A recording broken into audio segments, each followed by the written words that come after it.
Good morning, good afternoon, good evening. What's up?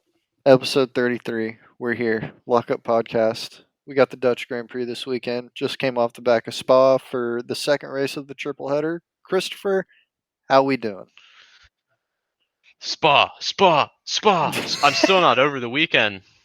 I mean, Honestly, it was a good race. the race was actually pretty bonkers considering everything that happened during the weekend from the grid from half the grid, almost half the grid starting from the back to, you know, Alonso Lewis beef to like it's awesome.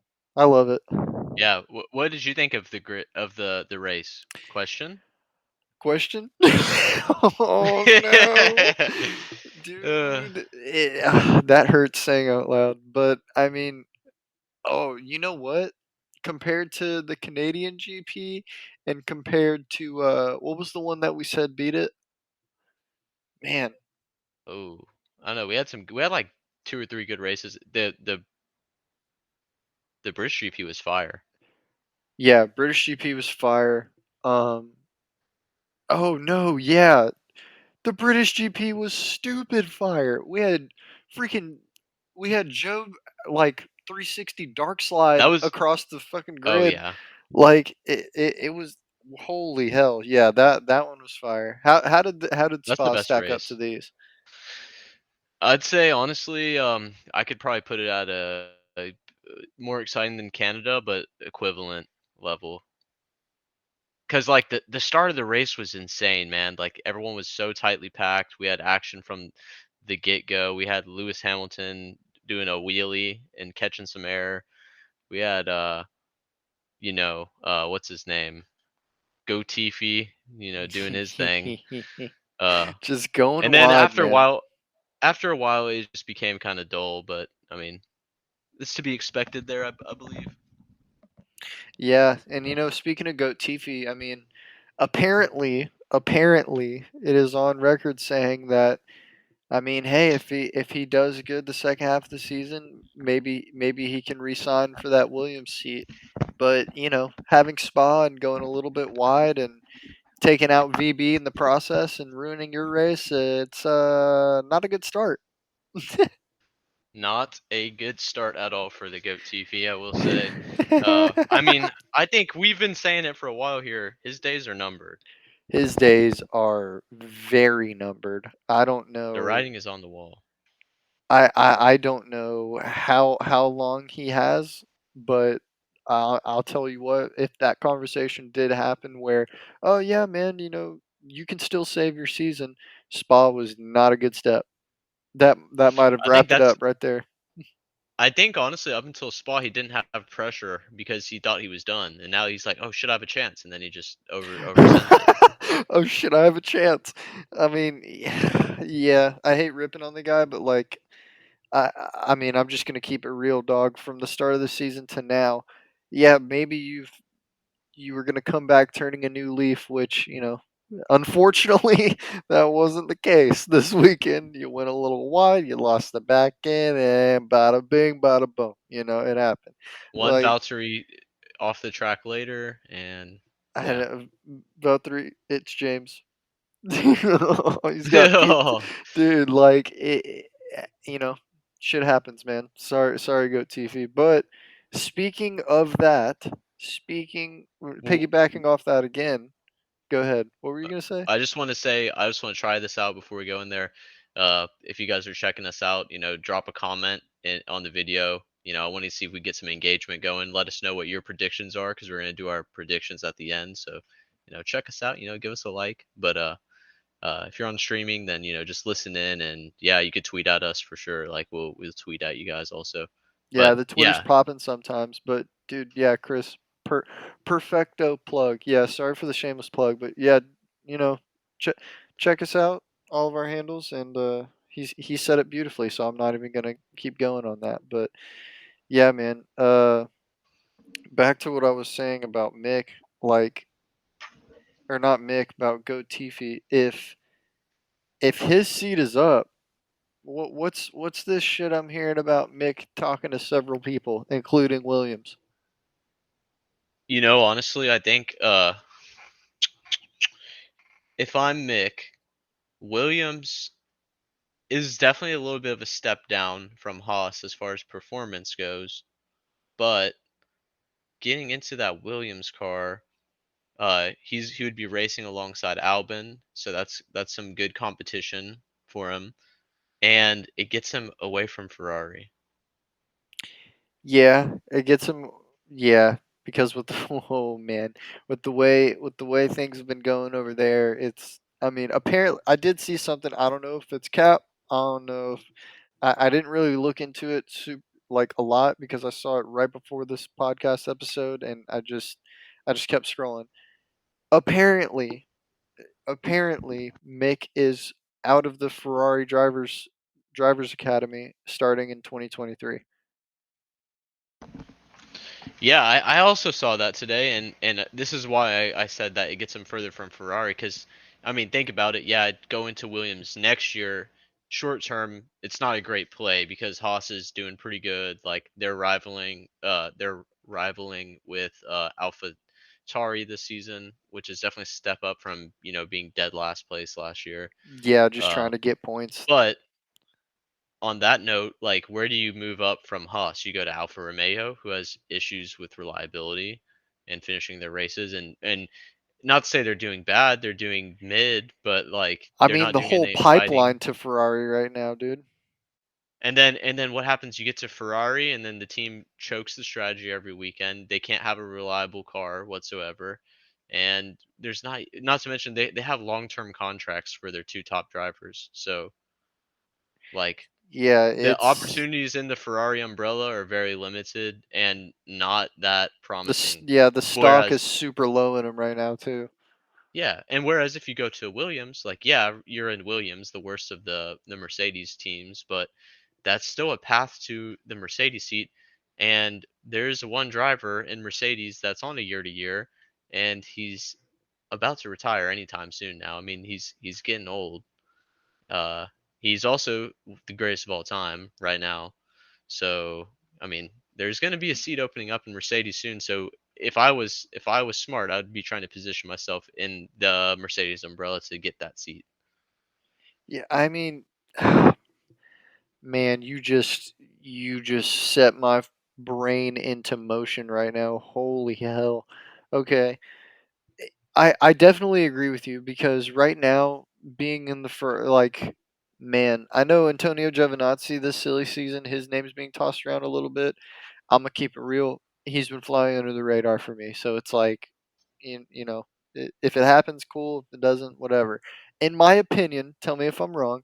I think Antonio Giovinazzi and Nicholas Latifi are damn near the same person, but Yeah, I mean, I don't, it's hard. I It's don't, hard. I don't, I think Giovinazzi's, I don't think he's a great talent. That's like, oh man, teams are knocking on the door to get him. Whereas you see McLaren, or not McLaren, AlphaTauri is willing to let Pierre Gasly go to you know Alpine as long as they can get Herta, in exchange. Like there's a lot of other more like better prospects out there than Giovinazzi. And I think that's why he fits in the Ferrari team because they're okay with just accepting average. I mean, yeah, for lack of a better way to put it, yeah. But it's like, it's wild because, okay, think about it right now, bro. Like, I know this deviates a little bit, but let's just play devil's advocate. When Hmm. Lewis Hamilton retires, who gets that Mercedes seat? Yeah, exactly. Who gets that seat? I mean, McLaren's not gonna give up Lando.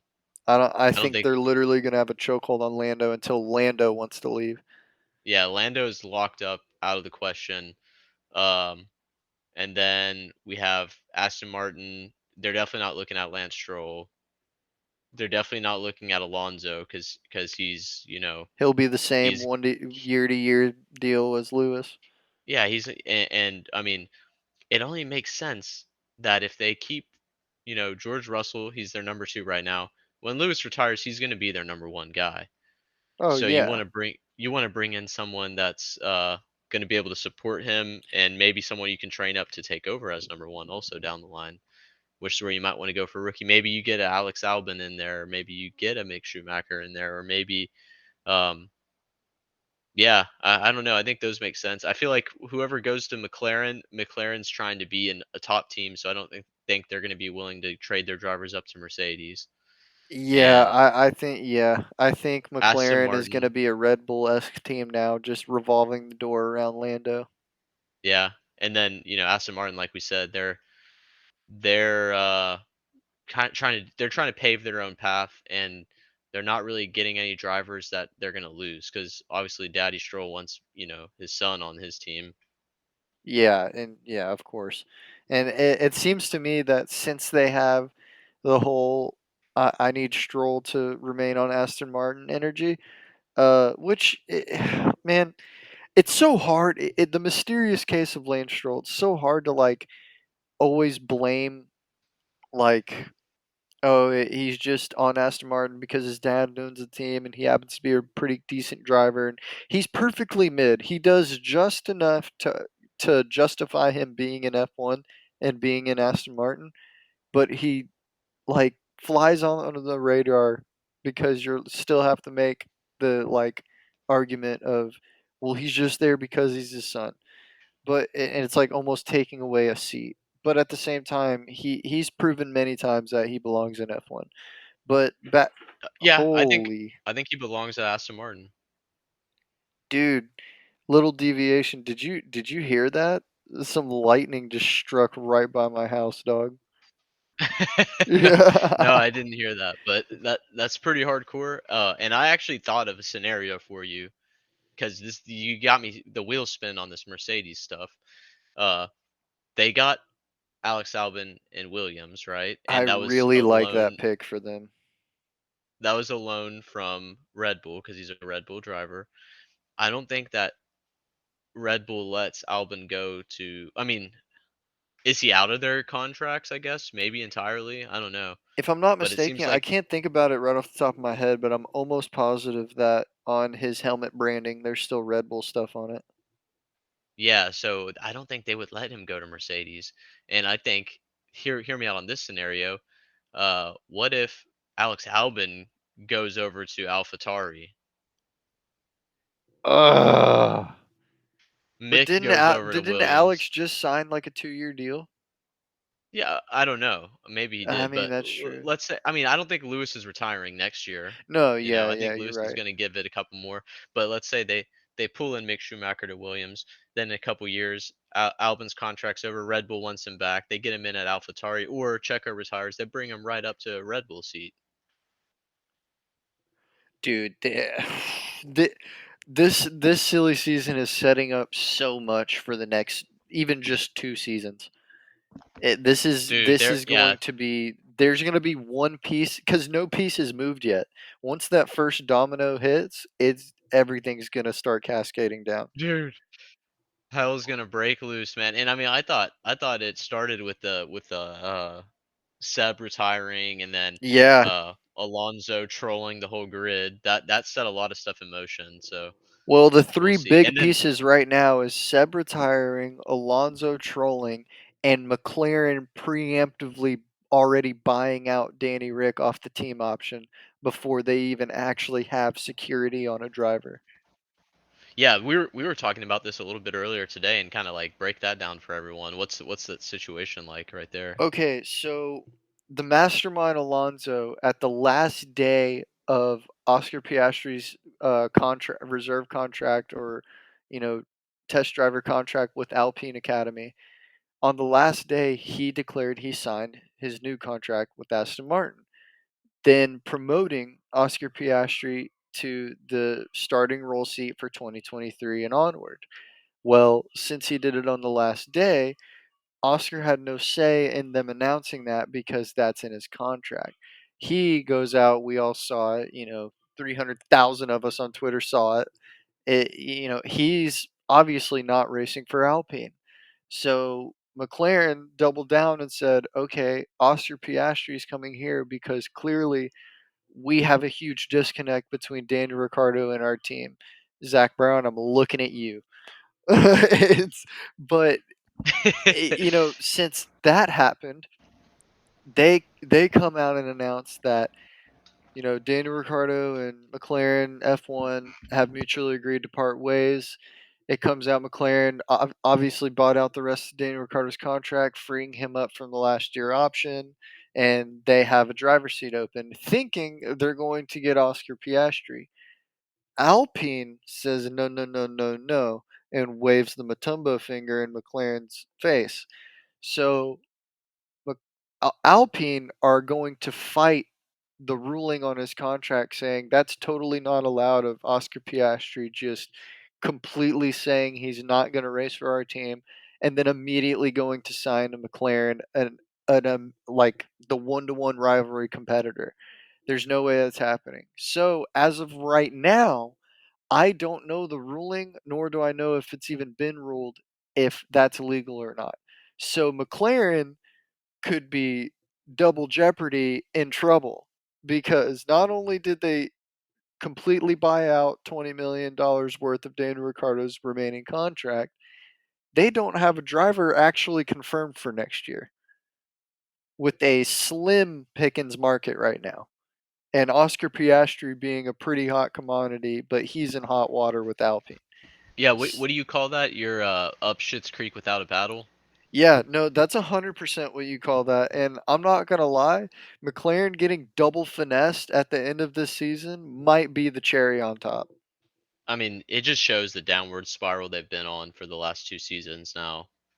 It's like, bro, They're giving up places in the constructors, and now they're trying to sacrifice a great driver, and in exchange to try to do a risky play to get a young driver that's not even been in F1 before, an unproven talent, and in the process trying to steal from their competitor and getting bit all the way through, and now they're stuck. they So literally put Daniel Ricciardo on the metaphorical sacrificial slab to like, please championship gods, we offer Danny Rick, give us victory. No, they got nothing but sorrow in return. Dude, like how do you and then Lando's probably kicking himself because he just signed an extension and he's like, "Man, he's like, dude, does this really like does it all have to burn to the ground right now?" Like Yeah, poor Lando. Uh, Mc- McLaren's definitely in a weird spot, but I guess on one other note, um, other big news is the Red Bull Porsche deal. Still no announcement on it. Still undecided, and the rumors are that the deal is off the table, maybe, or might be off. Right? I think Red Bull went back to their camp, realized the potential they can do in-house, and they decided to double down on themselves. And you know what? I think I respect it. I mean, they have the best engineering talent by far in I mean, F1 at the their moment. team right now is top notch from the bottom to the top. Didn't believe, correct me if I'm wrong, but I believe they fired up their first Red Bull engine this year. I believe, yeah, I believe they did.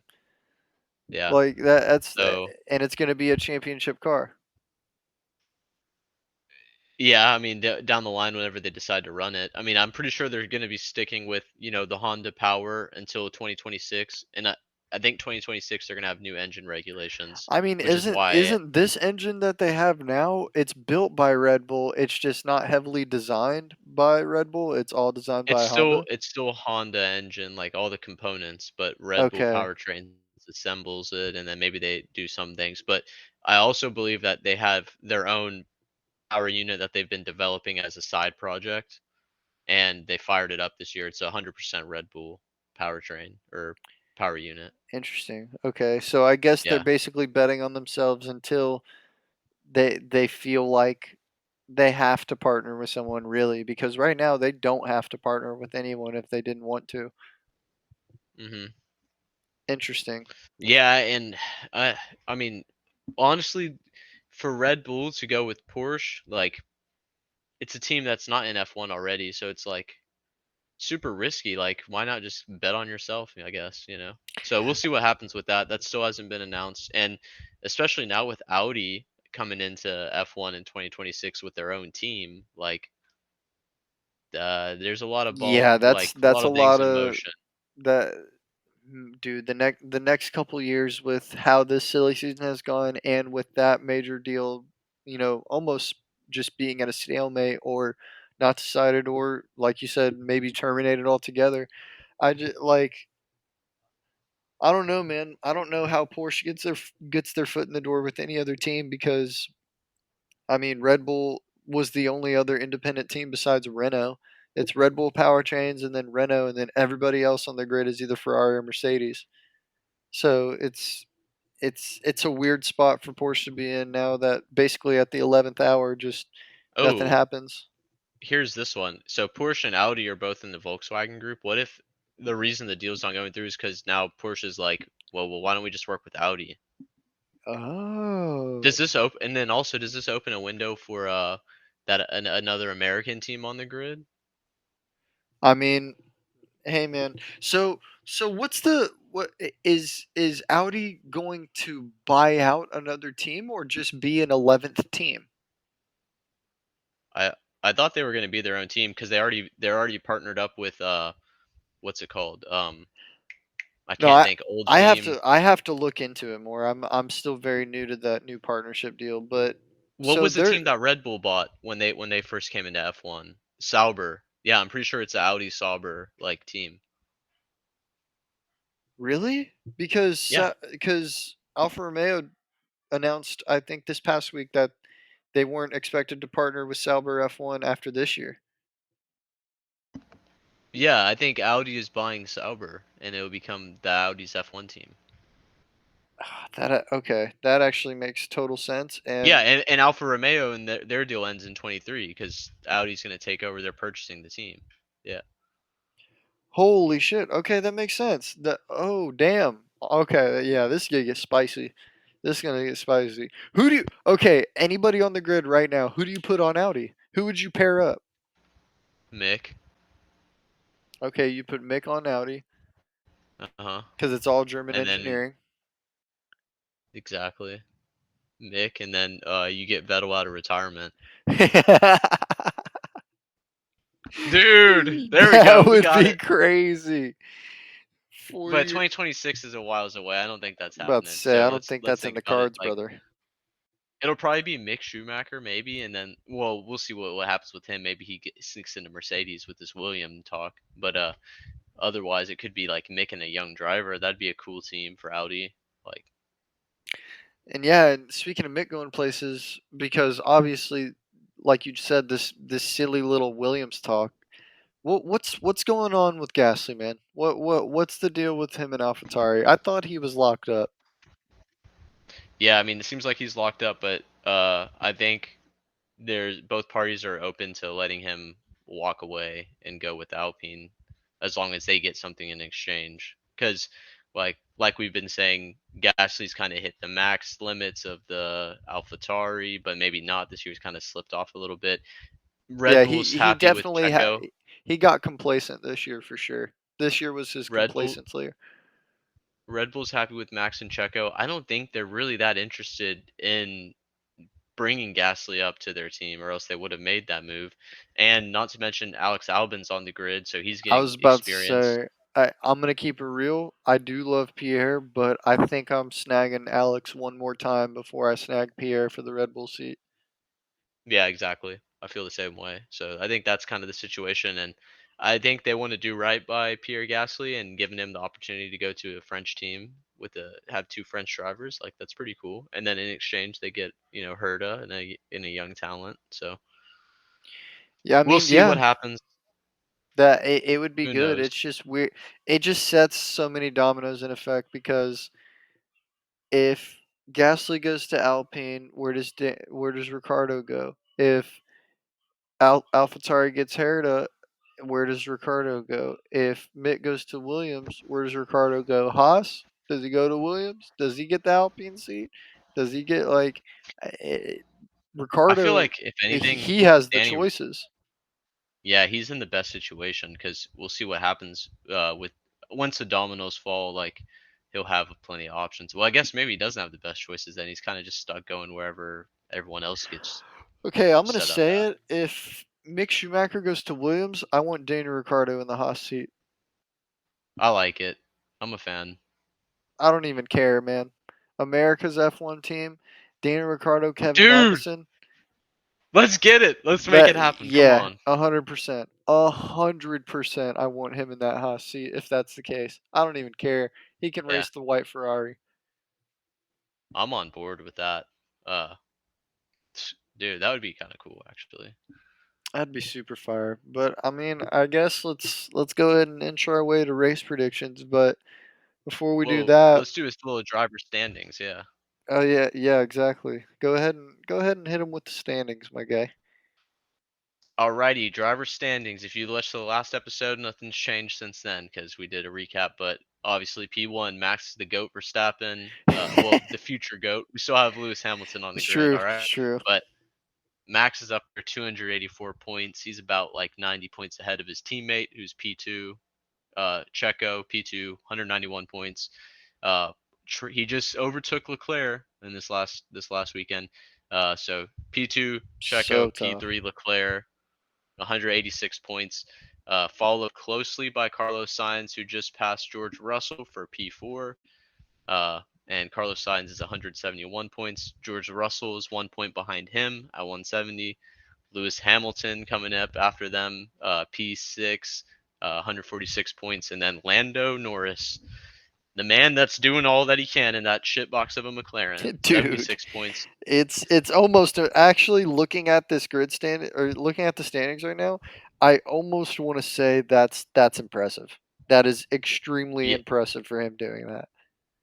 Another impressive thing to me is that Valtteri Bottas is P10 in that unreliable, inconsistent Alfa Romeo. So that just Yeah, goes to and show how was good of a driver P9 he is. before that. Yeah, Like it was actually really yeah, impressive. But Alonso's coming into form, so I expect him to keep climbing, yeah. Ocon and Alonso are 8 and 9, uh, respectively. Ocon 8 and then Alonso 9. respectfully. I think Alonso's the better driver, but we'll see as the season ends. I guarantee he passes Ocon. Uh, you know us here, we're not big fans, but yeah, the first two drivers are Red Bull, so they're obviously first in the constructors by over 100 points now. And then Ferrari's P2, followed closely by Mercedes P3. Dude, Alpine's Mercedes might overtaking snag McLaren. P2, man.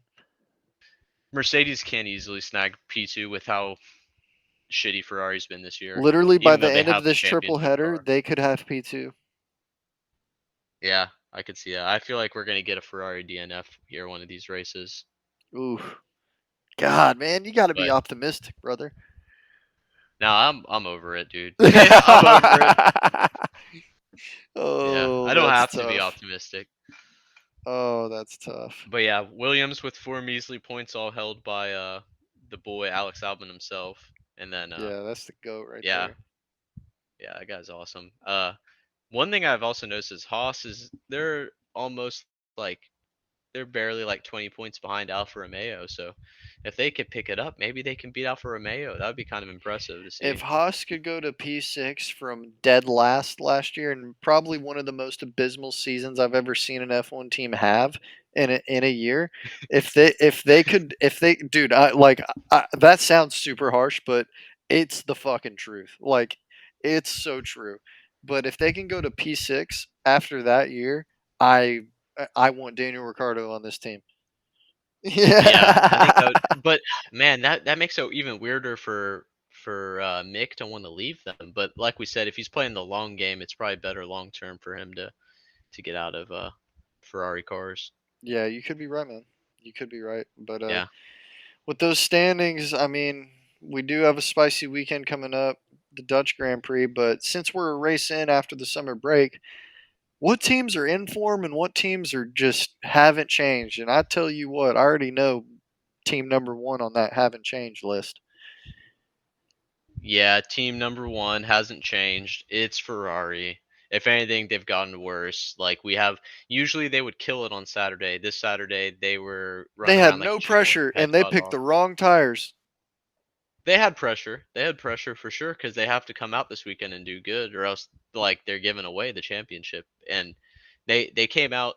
They're usually so good on Saturday, and then they use the wrong tires. They're putting their driver that's taking an engine penalty, giving him wasting a pair of fresh softs for quality that doesn't even matter for him.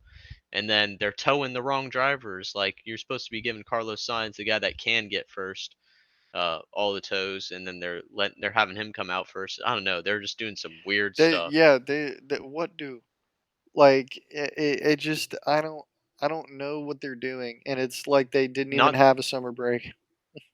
And not to mention the new technical directive that came through really nuked their design. So it's definitely confirmed that Ferrari was exploiting the rules to have that flexi plank that was deforming and outside of the areas they were measuring for, and that's what was getting rid of their porpoising problems. And you saw that come back this weekend, and they just weren't great at all. They didn't have the top speed. They couldn't keep up with the Red Bull. Like Yeah, I think it's now McLaren is a lot. I mean, Mercedes is a lot closer to Ferrari now than they were before the summer break.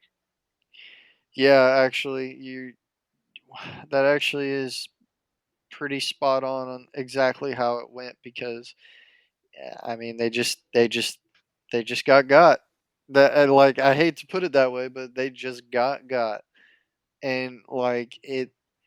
I don't know what you did over the summer break. I don't know what plans you've instituted. I don't know what leaf you've turned, but Jesus Christ, you were probably in the most dominant Ferrari car in the last decade that I've seen, and you gift like you put a gift wrap and a like your welcome card on the trophy and like dropped it off at Christian Horner's doorstep and Max Verstappen's doorstep. It was supposed to be Charles versus Max this year, bro. Yeah, Now it's but it's Max just versus his teammate, and that's barely. yeah, it's no competition for him really. And I think we'll go on teams that haven't changed much. Red Bull, they haven't changed at all. They're still dominating. Yeah, if it ain't broke, don't fix it. Like, Yeah, like literally, that's all you have to say about him because I yeah. mean, Jesus, man, it's a well-oiled machine over there. Well, Mercedes, they didn't look that great this weekend. they I didn't. think they've kind of gone down a little bit. They had a lot of good momentum at right before the summer break, but then you have Lewis doing some goofy stuff and getting crashing himself out of the race. And then George Russell did great, but I mean, like he just did what he could, man. the Like, car wasn't that good. Like I mean, I guess they had a shot to race against Carlos, but that was it really. I don't know. yeah, it's weird. And what wasn't that the team that they decided to wait and put their upgrades on after the summer break? Yeah, they were talking a big game about upgrades. They were. See what I mean, bro? This is why they should have done it at the freaking Hungarian GP to see where they were sitting at so they can make all the little tweaks and measures when they came back after the summer break and really start off with a bang. But no, they do it. They do this. They have a shit weekend. Lewis forgets how to drive since he's not in first place, and then like, and George can just do what he can and get a solid what P4 finish. I think it was P4 P5. Yeah, he was right behind Carlos. Yeah, so P4. it's like, dude, I don't know, man. I don't know. Mercedes. They were a little lackluster. They obviously still have the pace, and they'll get back on it. I just don't want them to just play catch up all year. I want them to find some sort of consistent dominance, and they were just getting it. So I don't want them to slow down now. Yeah, but they're still right in the window. Just they Yeah, didn't look as great. They've gone down slightly, and then yeah, Alpine they've come up pretty hardcore because yeah. Them and they're getting McLaren fifth and seventh. literally, yeah, they literally did a swap. Alpine stocks going way up, McLaren stocks going way down. Yeah, So McLaren didn't even finish in the top 10 this weekend. yeah, no, not even a little bit. Not even didn't even sniff it, and I don't even want to get into their strategies, but yeah, dude, Y- they are Horrible really not in strategies. form right now. Yeah, and then There's no way Daniel Ricciardo starts at P7 and Lando Norris starts at P17 and Danny Rick finishes three places below him. No way. they had him on the what do you call it? Sabotage plan. El Saboteur, El Saboteur. They have him on the Ferrari strat. And dude, then it's tough. Vettel did great. He did. I don't know how Lance finished, but I want to say at least half of Aston Martin improved, and then Pierre Gasly improved also, and then Alex Albon improved also. But I don't think that's a sentiment on the team. I think it's just on those drivers. Yeah. I think all those teams right there are kind of like perfectly stagnant. They have their decent weekend. They can't have a completely clean weekend. They either have a really good Sunday or a really good Saturday. You just have to pick. There's no good or better one. Yeah, and then I think Haas and Alfa Romeo are definitely kind of tailing down again, trending in the wrong way. Especially Alfa Romeo. But then again, Valtteri got beached, so He did. it's not really his fault. I'm beached. But I'm beached, and then yeah, I don't know. I think that the main teams we kind of know where they lie. Nothing's really shaken up too much. No one's really come. I guess Alpine came out of the break hotter than before. Yeah, they're definitely they want to get out of summer break with the bang and try to have that new be the new standard so they can just keep the momentum. So I can't. I mean, A- they And look good, man. McLaren, yeah, I guess Alpine really went up. McLaren really went down. They started off with the power unit failure or swap and just Yeah, not a good weekend. just So not a good weekend. those are really the only two teams that have really changed a lot. I would say the rest are kind of just on the same trajectory, same course. Yeah, you'd be right. You'd be correct, but man, let's go ahead and get into the last segment. What we've all been waiting for. We've got the Dutch Grand Prix this weekend. You know, we're back in the Netherlands, and we got to do our race predictions. And based off everything, I don't know, man. I don't know. The safe choice. I mean, we all know the safe choice, so I'm just gonna let you go ahead first.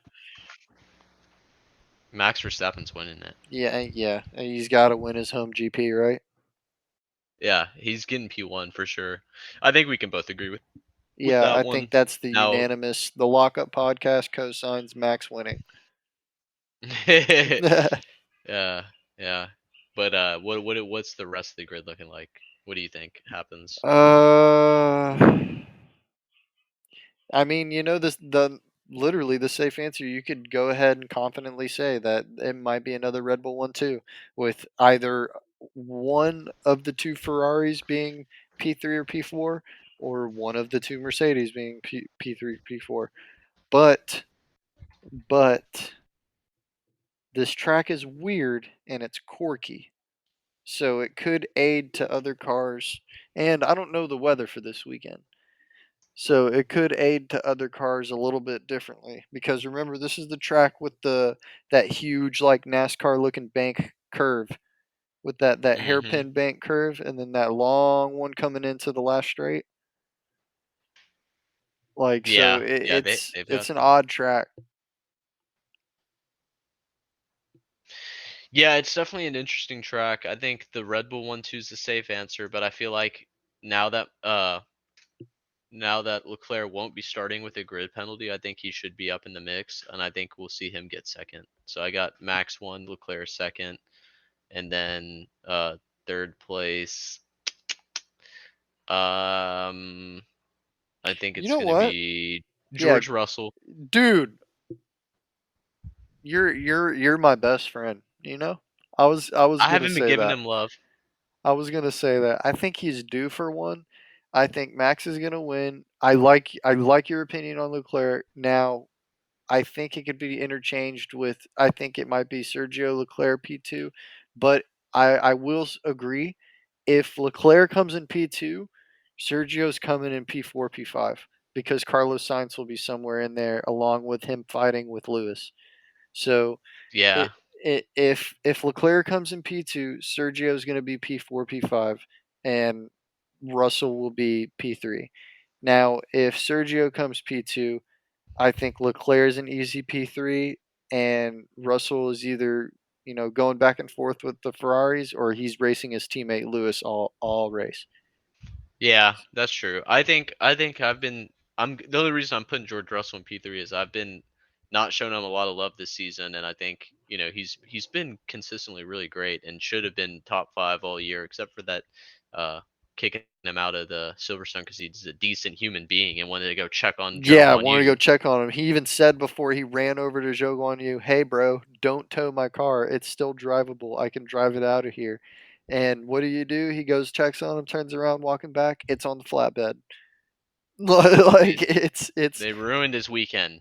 it was so tough. It was just a puncture, bro. It was superficial damage and a puncture, dude. He could have finished the race, and We would have damn it, seen him come back and finish dude, he top would have. 5. Bro. He had mega pace that weekend. I remember him saying it in the interview. He goes, "No, dude, with the pace we have, we easily could have been back where we were." And Lewis was on fire that race also. Yeah, that's what I'm saying. So like, no, I like your, I co-sign yours, but I still think there's a world where it's just a Red It's Bull a one Red Bull two. 1-2. Yeah, Yeah, I mean, there's definitely the world. Like, obviously, Checo's P2 in the drivers. He's like, Leclerc is battling a Red Bull driver, but it's not the one you would have thought it would be. So I don't know. We'll see. I think Leclerc's due for a good weekend. Also, like they got him a new power unit, so we shouldn't expect the reliability problem just yet. Give it another race or I two. don't even think it's a reliability thing now, man. It's just It's simple. just What strat, freaking tires you want to use, bro? simple strategy failures. Yeah.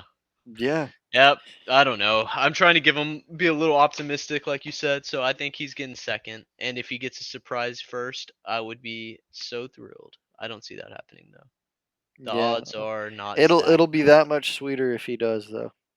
It would be, yeah. If he does, I'm getting drunk all day. I'm getting drunk all day if he does. But yeah, man. Guys, I think that there wraps it up.